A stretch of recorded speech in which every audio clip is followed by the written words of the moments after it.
오늘 하나님께서 우리에게 주시는 말씀은 민수기 22장 41절에서 23장 12절까지의 말씀입니다. 22장 41절, 23장 12절까지인데 오늘은 23장 10절까지만 읽도록 하겠습니다. 제가 먼저 읽고 우리 23장 번갈아 읽으시겠습니다. 아침에 발락이 발람과 함께하고 그를 인도하여 바알의 산당에 오르매 발람이 거기서 이스라엘 백성의 진 끝까지 보니라. 여기 제단 7을 쌓고 거기 수송아지 7마리와 발락이 발람의 말대로 준비한 후에 발락과 발람이 제단에 수송아지와 숫양을 드리니라. 나는 저리로 가리이다. 여호와께서 혹시 오셔서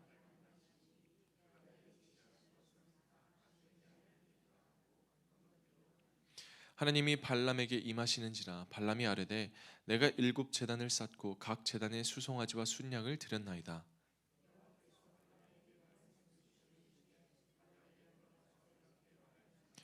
그가 발락에게로 돌아간즉 발락과 모압의 모든 고관이 번제물 곁에 함께 섰더라. 발람이 예언을 전하여 말하되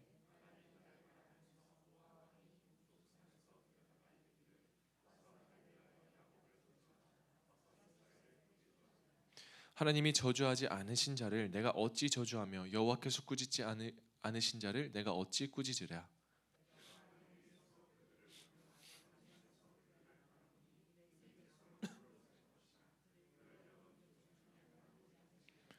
같이 읽습니다. 야곱의 티끌을 누가 능히 세며 이스라엘 4분의 1을 누가 능히 세고 나는 의인의 죽음을 죽기 원하며 나의 종말이 그와 같기를 바라노라 하매. 아멘. 오늘 말씀에서는 겉으로 보기에는 굉장히 종교적인 장면으로 시작을 합니다.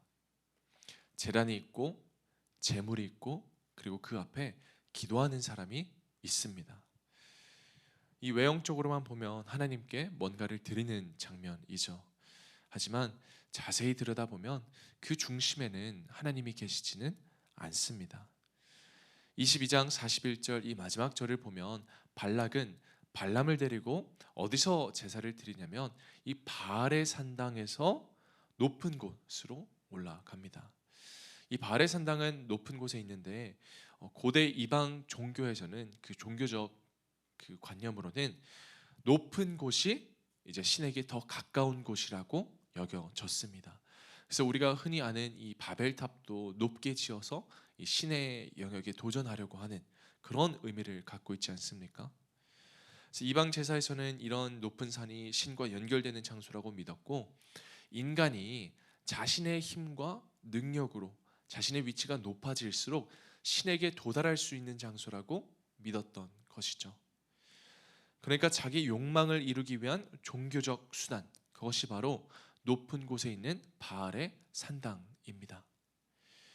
그리고 23장이 시작되면서 발람이 이렇게 말을 합니다. 나를 위하여 이곳에 7제단을 쌓고 수송아지와 순양을 7마리씩 준비하소서. 이 제사를 위해서 뭔가 많이 준비하는 것 같습니다. 7개의 제단과 완전수로 제사를 드립니다. 짐승들도 7쌍이나 준비를 하죠. 겉으로 보기에는 흠잡을 데 없는 경건의 형식입니다. 하지만 딱 한 문장에서 결정적인 문제가 드러나죠. 뭐냐면 나를 위하여 이 제단을 쌓아달라. 하나님이 아니라 자기 자신을 위해 자신의 존재감을 드러내기 위해서 하나님의 이름을 이용하고 있었던 것입니다. 이 말씀 앞에서 우리도 깊이 돌아봐야 할 질문이 있습니다. 우리도 때로는 자신의 욕망을 실현시키기 위해서 하나님께 기도하고 있지는 않은가? 내 욕망과 내 욕심을 실현시키기 위한 도구로 하나님을 사용하고 있지는 않은가? 우리도 언제나 매번 스스로를 돌아봐야 합니다. 종종 신앙생활을 하면서도 우리는 하나님이 아닌 나 자신을 위해서 제단을 쌓을 때가 있습니다. 기도도 헌신도 예배도 하는데 그 중심을 들여다보면 하나님보다 내 뜻과 내 계획과 내가 원하는 것들 혹은 내 문제 해결이 그 중심에 있을 때가 있습니다. 하나님은 중심을 보시는 게 아닙니다. 왜 그 제단을 쌓았는지를 보시는 게 아니라, 겉으로 화려한 제단을 보시는 게 아니라, 우리가 왜 그 제단을 쌓고 하나님께 나아오는지, 우리의 마음의 중심을 보는 것입니다. 그런데 우리는 너무나도 자주 겉모양에 속습니다. 심지어 믿지 않는 사람들이 다른 이 믿음의 사람들을 판단할 때도 또 똑같이, 믿는 사람들도 다른 믿는 사람들의 신앙을 판단하고 평가할 때도 이 겉모양과 겉행동을 기준으로 삼습니다. 그리고 굉장히 치졸한 문제를 가지고 이 신앙을 건드리려고 합니다. 예를 들어서 저 사람 술 마시더라, 입이 좀 거칠던데, 주일 예배 좀 빠지던데, 섬김은 별로 안 하는 것 같아, 교회 생활은 오래 했는데 성경은 좀 알고 있나? 이런 행위적이고 겉모습적인 것들로 정말 치졸하게 우리 서로의 신앙을 건드리고 그리스도인들의 신앙을 검증하려고 합니다. 그러나 여러분, 이런 것들로 신앙을 검증하려고 하지는 마십시오. 물론 행위는 중요합니다. 우리 믿음을 통해서 행위가 나오는 것은 굉장히 중요합니다. 하나님을 믿는 사람이라면 말과 그리고 우리 삶에도 그 열매가 있어야 합니다. 그러나 그 외형만으로 신앙을 판단하고 정죄하는 것은 굉장히 어리석고 치졸한 일입니다. 신앙은 겉모양이 아니라 중심이 중요하기 때문입니다. 오늘 발람은 하나님을 언급하기는 합니다. 그러나 사실은 발락의 환심을 사기 위해서, 자기 이익을 위해서 움직였습니다. 오늘 쌓은 제단은 신앙이 아니라 거래였습니다. 기도가 아니라 연출이었습니다. 그런데 여기서 놀라운 반전이 일어나죠.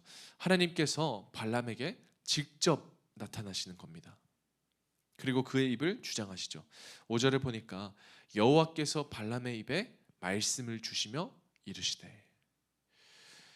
오늘 이 자리에서, 자신을 위해 쌓은 제단에서 사람은 저주를 계획했지만 하나님은 그 입술을 통해 축복을 선포하게 하십니다. 그리고 발람은 이렇게 말합니다. 이 백성은 홀로 살 것이라 그를 여러 민족 중에 하나로 여기지 아니하로다. 하나님이 전해주신 이 말씀은 단순한 선언이 아닙니다. 이스라엘은 하나님의 언약 백성이라는, 하나님 나라의 백성이라는 영적 정체성을 드러내는 것입니다. 하나님이 함께 하시는 백성은 그 누구도 저주할 수 없다고 말씀하시는 거죠. 사람이 계획한 이 저주의 재단이 하나님이 개입하시자 하나님의 뜻 앞에서 축복의 통로가 된 것입니다. 여러분, 하나님이 축복하신 인생은 사람이 저주할 수 없습니다. 사람이 망하게 할 수 없습니다. 사람이 흔들 수 없습니다. 하나님이 붙으시면 그 인생은 절대로 무너지지 않습니다. 그래서 우리는 오늘도 사람의 말보다 하나님의 말씀을 붙들어야 합니다. 아무리 상황이 힘들어도, 아무리 내 문제가 해결되지 않아도, 아무리 어려워도 주님의 말씀이 개입하고 여러분의 인생에 간섭하는 그 순간, 그 모든 것은 순식간에 반전될 것입니다. 때론 우리도 실수하고 욕심을 부리고 나를 위한 제단을 쌓을 때가 있습니다.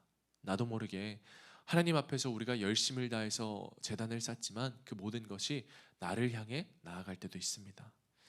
그러나 하나님이 원하시는 것은 더 많은 제단과 더 많은 재물이 아니라 겸손과 순종을 원하십니다. 하나님을 이용하는 신앙이 아니라 하나님을 따르시는 신앙을 원하십니다. 그런데도 놀라운 것은 우리의 부족함과 욕망조차도 하나님은 사용하셔서 당신의 뜻을 이루신다는 것입니다. 발람은 분명히 잘못된 동기로 제단을 쌓았지만 하나님은 그 제단 위에서도 자신의 뜻을 관철하십니다. 결국 저주의 자리를 축복의 자리로 바꾸십니다. 그러니 여러분, 낙심하지 마십시오.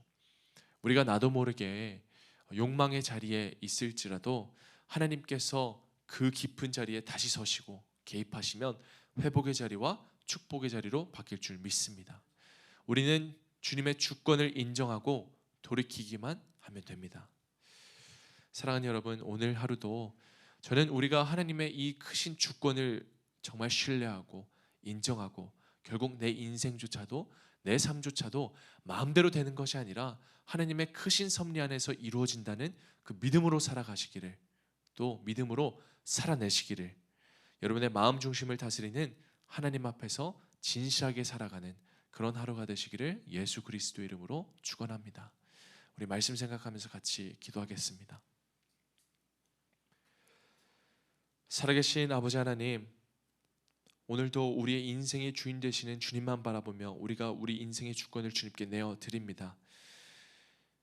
우리가 때로는 나를 위한 제단을 쌓을지라도 그 욕망의 자리마저도 주님께서 축복의 자리로 반전시켜 주시니, 우리가 오늘 우리 삶의 중심이 말씀이 되게 하여 주시옵고, 오늘도 우리가 주님 앞에서 진실하게 살아내는, 정말 진실하게 솔직하게 말씀을 붙들며 살아내는 그런 하루가 되게 하여 주시옵소서. 내 인생 내 마음대로 되는 것이 아니라 주님께서 이끌어 가시고 인도하시고 주도하시는 그런 인생임을 고백하며 오늘도 주님만 바라보는 그런 하루가 다 되게 하여 주시옵소서. 감사드리며 이 모든 말씀 살아계신 예수 그리스도의 이름으로 기도합니다. 아멘.